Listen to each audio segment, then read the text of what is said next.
اتنا بڑا کہ مکے کو چھوڑ کر میرے آقا صلی اللہ علیہ وآلہ وسلم طائف چلے گئے۔ جب جب طائف کا ذکر آتا ہے تو یقین ہی نہیں ہوتا، آواز کہہ ہی نہیں پاتی کہ جو خدا کے بعد سب سے بزرگ ہیں، زبان سے یہ الفاظ نہیں نکلتے کہ اس پہ سنگ باری ہو رہی ہے۔ طائف میں بھی وہی سلوک ہوا جو اہل مکہ نے کیا، طائف والوں نے بھی وہی کیا۔ 3 سردار تھے جو آپس میں بھائی تھے، انہوں نے آپ صلی اللہ علیہ وآلہ وسلم کا صرف انکار ہی نہیں کیا بلکہ مختصراً میں یہی کہہ سکتی ہوں کہ تحقیر کی۔ شہر کے اوباشوں کو آپ صلی اللہ علیہ وآلہ وسلم کے پیچھے لگایا، یعنی میں یوں اس بات کو سمیٹوں گی کہ جس شہر میں آپ صلی اللہ علیہ وآلہ وسلم صحیح سلامت داخل ہوئے تھے، اب اس شہر سے جب آپ واپس آ رہے تھے تو اب اس عالم میں نہیں آ رہے، اب آپ زخموں سے چور ہیں۔ تو بظاہر ایسا محسوس ہو رہا ہے کہ شاید صرف مکہ ہی نہیں بلکہ باقی دنیا کے لوگوں نے بھی انکار کر دیا۔ اب آپ سوچیں، بظاہر ایک تنہا انسان ہے، اس کے سامنے پوری انسانیت کی ہدایت اور فلاح کا مشن ہے، ذہنی اور جسمانی کرب میں وہ مبتلا ہے۔ اب کیا ہو رہا ہے؟ اب آسمان والے نے دیکھا کہ ہاں جتنا آزمانا تھا آزما لیا ہے، اپنوں نے بھی غیروں نے بھی، سب نے ساتھ چھوڑ دیا، ظلم اور ستم کی انتہا ہو گئی۔ تو بظاہر ایک ہی راستہ تھا کہ دعوت کا راستہ چھوڑ کے، اپنے رب کے راستے کو چھوڑ کے مشرکین کی بات مان ان کے راستے پہ چلنے لگی۔ سارے مشرکین تو یہی آفرز کر رہے تھے کہ سب کچھ مل جائے گا، بس یہی وہ حالت تھی، یہ وہ عالم تھا جب ایک رات شب 27 رجب احمد مجتبیٰ محمد مصطفیٰ صلی اللہ علیہ وآلہ وسلم رات سو رہے تھے کہ بیدار کیا گیا۔ اگلا منظر دیکھا، جبرائیل علیہ السلام تشریف لائے ہیں۔ جبرائیل کیوں تشریف لائے ہیں؟ کہا آپ کو بلایا ہے۔ کس نے بلایا ہے؟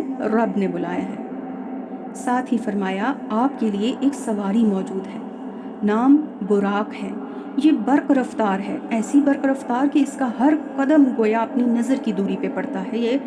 یہ بہت دلچسپ معاملہ ہے، اسے صرف آپ کی سواری کے لیے بھیجا گیا ہے، اس پر آج تک کوئی سوار نہیں ہوا۔ تو پھر بظاہر اس دنیا کا ستایا ہوا اپنے رب سے ملاقات کو چل پڑا ہے وہ اپنے رب سے ملاقات کو، اور روانہ ہوتے ہوئے یہ طے ہوا، اس بات سے یہ طے ہو جاتا ہے کہ جس کا دنیا انکار کر دے ضروری نہیں کہ اس کا رب بھی انکار کرے، اور یہ بھی ضروری نہیں کہ جسے دنیا قبول کر لے اسے وہ بھی قبول کر لے۔ تو اب یہ سفر پہلے مرحلے میں یعنی مکے سے مسجد اقصیٰ تک کا سورہ بنی اسرائیل کی آیت نمبر 1، سبحان الذی اسریٰ بعبدہ لیلا من المسجد الحرام الی المسجد الاقصیٰ۔ اب اس سفر کا دوسرا مرحلہ مسجد اقصیٰ سے پہلے ہے، دوسرے تیسرے چوتھے یعنی 7 آسمانوں سے، 7 آسمانوں کا مطلب 7 بلندیوں کا معراج ہے، معراج کہتے ہی بلندی کو ہیں۔ سرکار دو عالم صلی اللہ علیہ وآلہ وسلم آسمانوں کی بلندیوں تک چڑھتے چلے گئے اور پھر آپ کا سفر سدرۃ المنتہا تک پہنچا۔ اس کے بعد کیا ہوا یہ محمد جانے یا محمد کا خدا جانے۔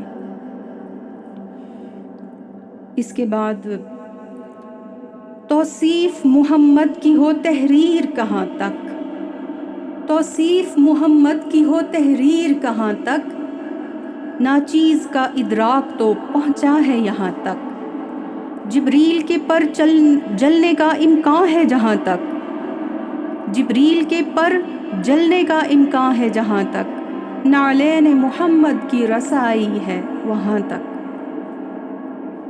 اب اس سے جو آگے ہے وہ پردے میں نہاں ہے، خداوند تعالیٰ اور محبوب رب تعالیٰ کی بات ہو رہی ہے، اللہ رب العالمین ہے۔ رب العالمین یعنی ذہن میں رہے کہ عالمین کتنے ہیں، میں تو یہ بھی نہیں کہہ سکتی کہ اللہ رب العالمین ہے تو عالمین اتنے ہیں، نہیں، عالمین کتنے ہیں یہ عالمین کا رب ہی جانتا ہے۔ اب تک سائنس اپنی تمام تر ترقی اور ٹیکنالوجی کے باوجود قطعیت کے ساتھ نہیں کہہ پائی کہ یونیورس کتنا بڑا ہے۔ اکثر ہم لوگ اخبارات میں پڑھتے ہیں کہ فلاں ستارہ دریافت ہو گیا، یعنی عالمین کی تعداد کا ہی نہیں پتہ۔ تو وسعت کا تو سوچیں کہ پتہ ہی نہیں۔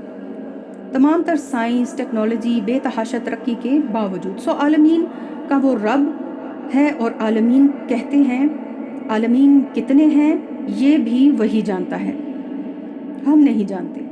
کائنات گزشتہ 13.5 ارب سالوں سے 3 لاکھ کلومیٹر فی گھنٹہ 3 لاکھ کلومیٹر فی سیکنڈ کی رفتار سے مسلسل ایک غبارے کی مانند پھیلتی چلی جا رہی ہے۔ تو یہ اندازہ کیجئے کہ یہ سب صرف ایک عالم ہے، اور اس ایک عالم کا بھی رب ایک اللہ ہی ہے۔ پھر ہم یہ جانتے ہیں کہ حدیث کے مطابق کوئی 4 انچ جگہ ایسی نہیں جہاں اللہ کا کوئی فرشتہ اللہ کے حضور سجدے میں نہ پڑا ہو۔ تو یہ عالم ملائکہ ہے۔ دوسری مخلوقات کا بھی عالم ہے، پرندوں کا ایک الگ عالم ہے، زمین پہ بسنے والے جانوروں کا ایک الگ عالم ہے، ملائکہ کا، جنات کا ایک الگ عالم ہے، سمندری مخلوقات کا الگ ہی عالم ہے۔ اس کے علاوہ زمین پہ رینگنے والے کیڑوں مکوڑوں کا بھی ایک الگ عالم ہے۔ قرآن کے مطابق اللہ کے لشکروں کو اللہ ہی جانتا ہے، اور انہی بے شمار عالمین میں ہم انسانوں کا بھی ایک عالم ہے، انسان جن کو تمام مخلوقات پہ فضیلت دی گئی ہے۔ اس اشرف المخلوقات پر گروہ انبیاء کو فضیلت عطا ہوئی، اور اس گروہ انبیاء پر ایک ہستی کو فضیلت عطا ہوئی ہے، اسے محمد کہتے ہیں صلی اللہ علیہ وآلہ وسلم۔ تو جب ہم یہ کہتے ہیں کہ بعد از خدا بزرگ توئی قصہ مختصر، تو یہ ہے سارے بیان کا مختصر مجموعہ۔